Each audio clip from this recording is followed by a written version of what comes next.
ഞാൻ പറയട്ടെ, നമ്മൾക്ക് ഒരു ജുഡീഷ്യൽ ജഡ്ജ്മെൻറ്റിനെ കുറിച്ച്, ഒരു വിധിയെക്കുറിച്ച് നമ്മൾ സംസാരിക്കുന്നത് ശരിയല്ല. പലവർക്കും ചോദ്യങ്ങളുണ്ട് ഇതിൽ. ഇങ്ങനെയൊരു ഇൻസിഡൻറ്റ് സംഭവിക്കുമ്പോൾ എല്ലാവർക്കും അറിയാം, നമ്മൾ എല്ലാവരും വിക്ടിമിൻ്റെ ഒപ്പം, സർവൈവറിൻ്റെ ഒപ്പമാണ് നിൽക്കേണ്ടത്. ഞാനും അവിടൊപ്പം തന്നെയാണ് നിൽക്കുന്നത്. അതിൽ ജഡ്ജ് കണ്ടുപിടിച്ച തീരുമാനത്തെ ചോദ്യപ്പെടുത്താൻ നമുക്ക് ആർക്കും അവകാശമില്ല. സർക്കാർ അപ്പീൽ ചെയ്യുന്നുണ്ട്. എപ്പോഴും പറയും ഇംഗ്ലീഷിൽ justice will take it's course. അതാണ് നമുക്ക് ആവശ്യമുള്ളത്. ന്യായമാണ് വേണ്ടത്.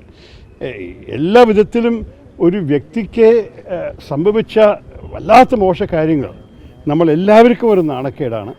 അതിന് എന്ത് പറ്റിയേ, എങ്ങനെയാണത് പറ്റിയത്, ഇതിൻ്റെ പുറകെ വല്ലവരും ഉണ്ടായിരുന്നു, ഈ ചോദ്യങ്ങൾ ജനങ്ങളുടെ മനസ്സിലുള്ളപ്പോൾ സർക്കാർ അപ്പീൽ ചെയ്യണം. ശരി തന്നെയാണ്. അതിനെക്കാട്ട് കൂടുതൽ എനിക്ക് പറയാനുള്ള അവകാശമില്ല. നമ്മൾ ജഡ്ജിമാർക്കും ജുഡീഷ്യറിക്കും വിട്ടുകൊടുക്കണം. എൻ്റെ അഭിപ്രായത്തിൽ നമ്മൾ ഇതിലൊരു സൈഡ് എടുക്കുന്ന പ്രശ്നമല്ല, ന്യായത്തിൻ്റെ സൈഡിലാണ് നിൽക്കേണ്ടത്. Justice is what matters.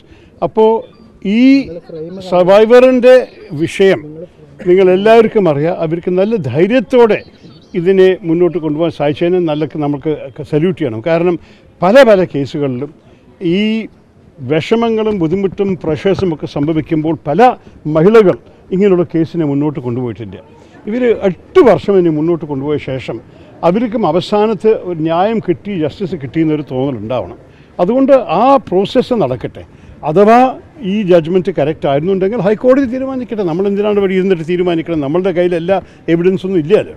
അത് നിയമപ്രകാരം ന്യായം വരട്ടെ. അതാണ് എൻ്റെ ആഗ്രഹം.